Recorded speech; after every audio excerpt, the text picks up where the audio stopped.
Hey DC, what's up? It's me, yours truly.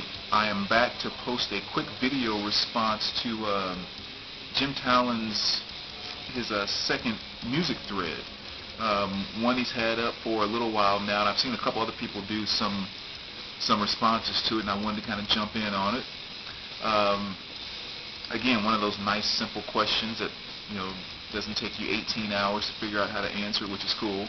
So here's my response. Playing in the background, of course, this beast,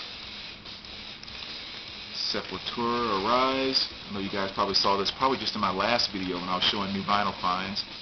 Thanks to my boy Henry out in California, hooked me up with this. Very cool stuff, and I never realized that this was a greatest hits album, actually. Psych.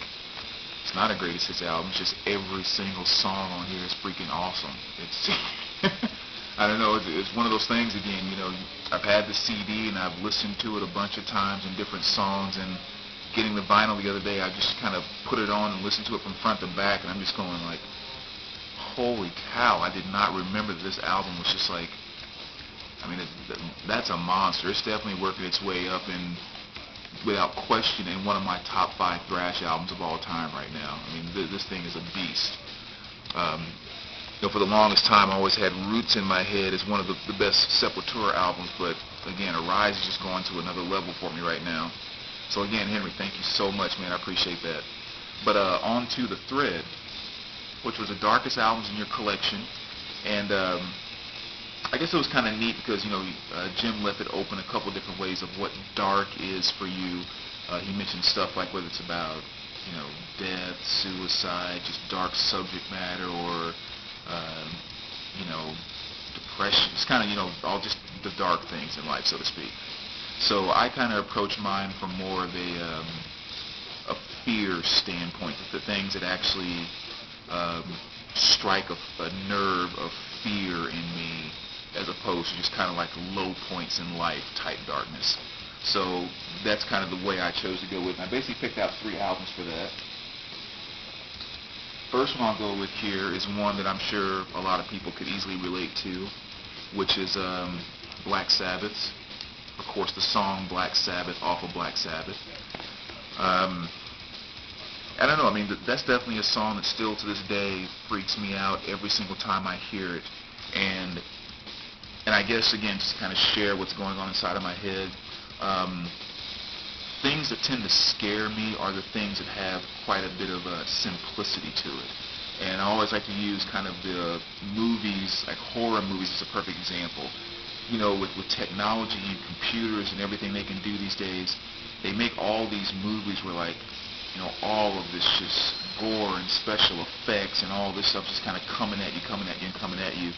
And to me, that's not necessarily scary, which is why maybe a much harder black metal group or something like that doesn't necessarily scare me or have fear associated with it. It's just kind of like, to me, don't get me wrong, there's some black metal and stuff like that, Swedish metal and stuff that I like, but I'm just saying in general, there's not much of a fear element that's connected with me with that, because it's really just kind of all overboard like a lot of the movies are today.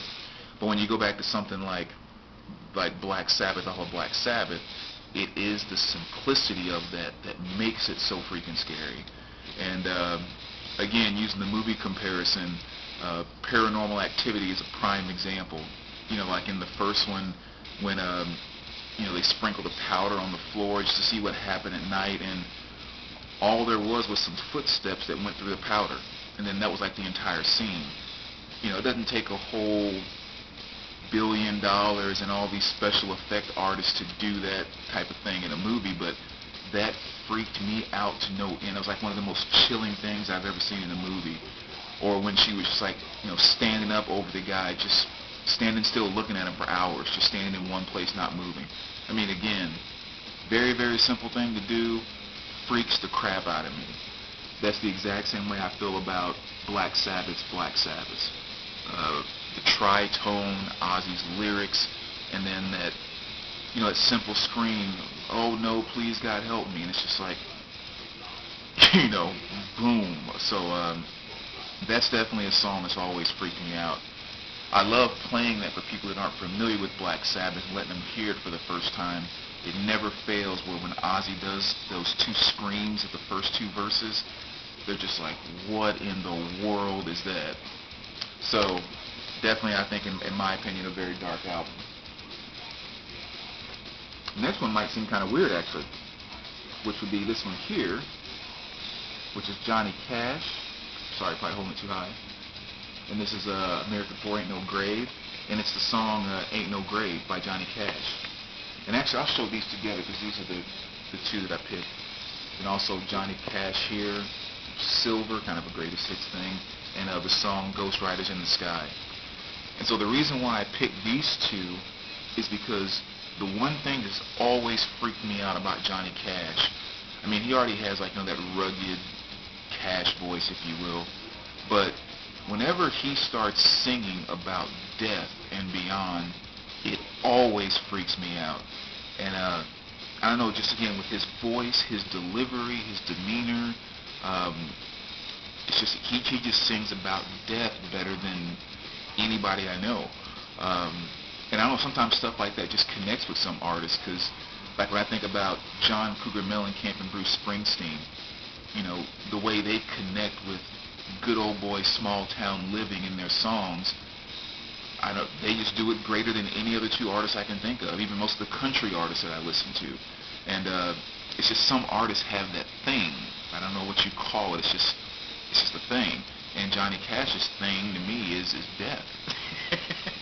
So, in a song like Ain't No Grave or Ghost Riders in the Sky, especially Ghost Riders in the Sky, I mean, when I get the images of the stories that he's telling about just kind of a cowboy being out on the plain and, horses snorting fire coming at him, and as they're passing by, telling me they're going to change his ways or he's going to be this, fire of hell, and it's just like, jeez Louise, I can just see that happening and almost sense myself being in the desert and having this supernatural experience of this kind of evil coming at you out in the middle of nowhere, and you're by yourself, and it's kind of like, what do you do? Just change your ways, I guess, according to Johnny. But again, I just don't know what it is about that, but it freaks me out every time I hear that song, Ghost Riders in the Sky, or Ain't No Grave. So those are the three that I chose for my darkest album from a fear standpoint. Again, there's a couple other ones, I think, different areas of fear that we can go into, so I might come back and do a second one. But again, Jim, I wanted to make sure I jumped in on your thread. Hope you guys enjoyed, and of course, I will talk to you soon, DC. All right, take care, guys.